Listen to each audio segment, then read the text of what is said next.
Our second story out front, breaking news in the case of the teen accused of killing his teacher with a box cutter.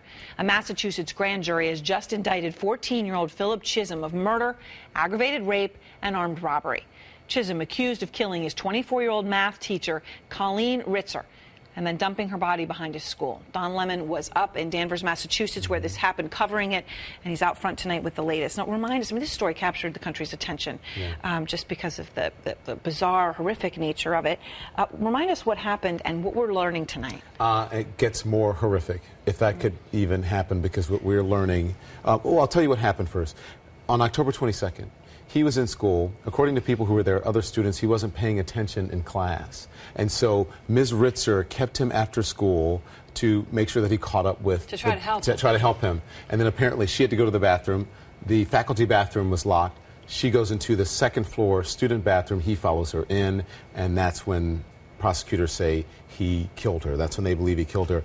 But they're also saying tonight that he raped her. And they're charging him with aggravated rape. That's a new development in this case, and there's some very specific language here. They're saying it's aggravated rape because they believe that she suffered really almost mortal bodily serious injuries during that rape, or they charge you with that if that happens in the commission of another crime, which was in the process of being murdered. So this is a felony charge as well. He's being charged as a juvenile with that charge, but prosecutors are trying to bring that up to try him as an adult with the murder charge as well.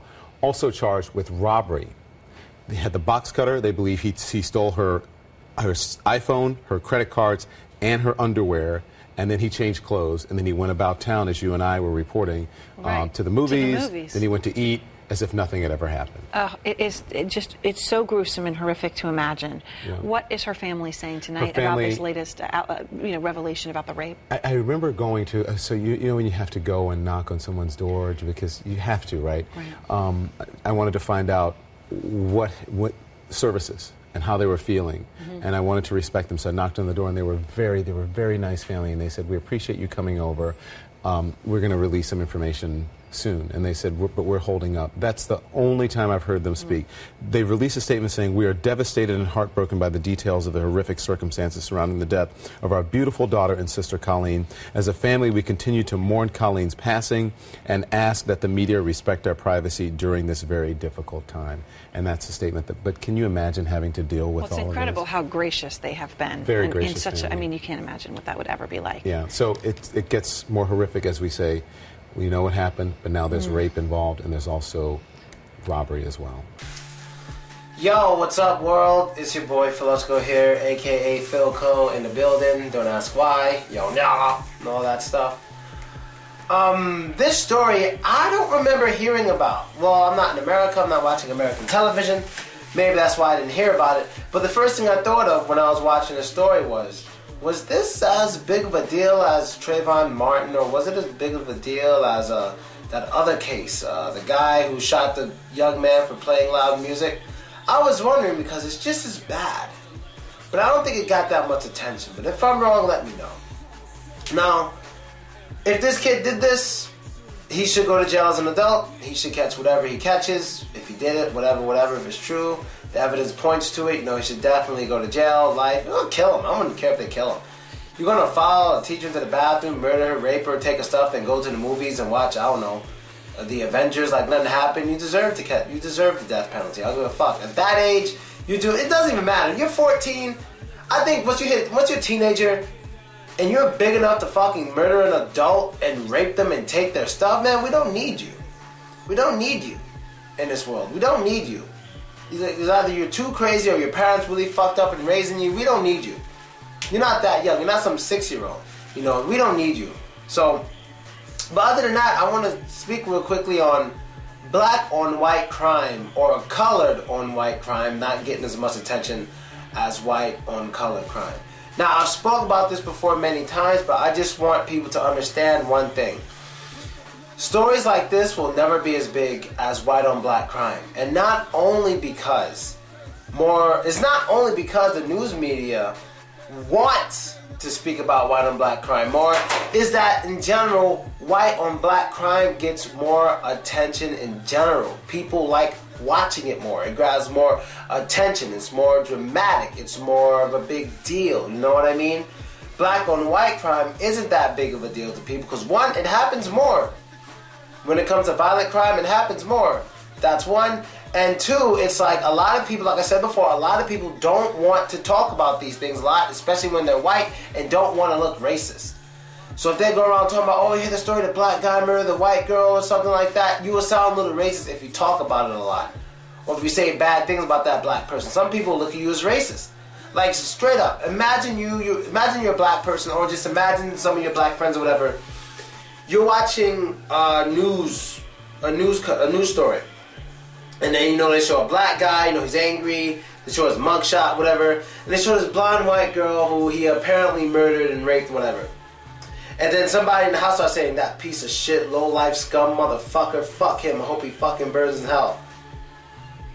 Would you believe, even if that person is not racist at all and saying all those things about the black guy, not because he's black, but because of what he might have done, people will still see that person as a little racist for saying that.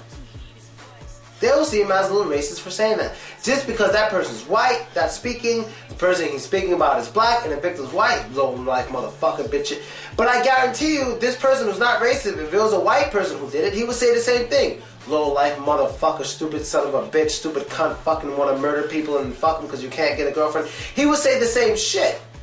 But if he was saying it to a white dude, it's just like, once he say it to a black dude, it's like, oh, you should be a little nicer, you seem a little racist. That's an example of the sensitivity getting too out of control. That's an example of the sensitivity getting too out of control. And that's why some of these news outlets don't put it out there that much, because they don't want to look too racist. If every night they got on their news source, black on white, black on white, black on white, people want to start complaining and saying they're racist. If every night they got white on black, white on black, white on black, people will say, oh, they showing the truth. They showing the truth. And no one's going to attack them. You know what I mean? So, it's definitely unfortunate for the woman. I feel for her strongly. I feel for her very much. But at the same time, people, I understand the history of America, but we gotta start putting some of that sensitivity aside. If a black dude murdered a white girl, the evidence is anywhere and everywhere. White people should be allowed to insult that motherfucker with any insult that's not racial, and we shouldn't be bothered by it, because that person deserves it. That person's helping us to look bad. That person deserves all those insults. That person deserves it. Don't just look at us, oh, they're being racist. Fuck that. He just murdered and raped a woman. White or not. That person deserves the insults. But our sensitivity, when we see a white person insulting a black person, especially when that black person did something to another white person, we take it personal as black people and see it as an attack on our race instead of an attack on that person. But you have no evidence that's an attack on our race unless that person says something racial.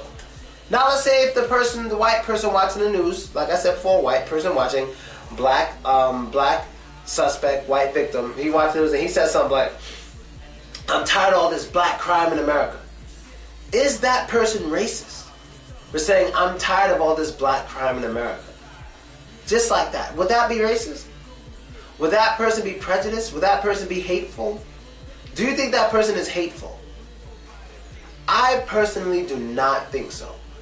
If that white person were to watch a black suspect, white victim, and that white person were to say something like, I'm tired of all this black crime, I wouldn't be mad at them. Because why? Black people are leading in crime. Now, how do you know that he just has a problem with black people instead of the fact that he may actually love black people so much that he's tired of them, or some of them, making everyone else look bad? So he could say, I'm tired of all this black crime, meaning one or two things, or even more things, but I'll give you one or two things. One, he's tired of black people being violent, or two, he's tired of the minority of black people making the majority of black people look bad because he loves them. How do you know that's not what he's saying? This is just an example of people's sensitivity. This is an example. If you heard what I said, and you automatically jump to, oh, he gotta be racist, he hateful. It's not always hateful. When a white person is saying things like, black people need to stop doing this, they should stop doing this, that doesn't mean he's being hateful. Maybe he's trying to help. Maybe he's trying to fucking help. But black people usually can't look at it like that. Maybe this dude is trying to fucking help. I believe a white person who wants to help black people doesn't say something like, we need to give welfare, we need to do more welfare. In my opinion, the white person who wants to help black people, like, okay, we're going to slowly kill welfare because it's not helping anything. What we're going to do is we're going to start opening business schools in black areas so they can start opening their own businesses and all this stuff. That is a helpful white person. Not the white person who wants to give handouts and shit, but the white person who wants black people to learn how to work and take care of themselves. Don't get on unemployment. Do this. We got this school. We got these job openings. We got these careers. These things. You work hard. You earn your money. That, to me, is the white person who wants to help. And that same white person is allowed to say things like, I feel black people in general are too lazy. There's too many of them on welfare. There's too many of them on unemployment.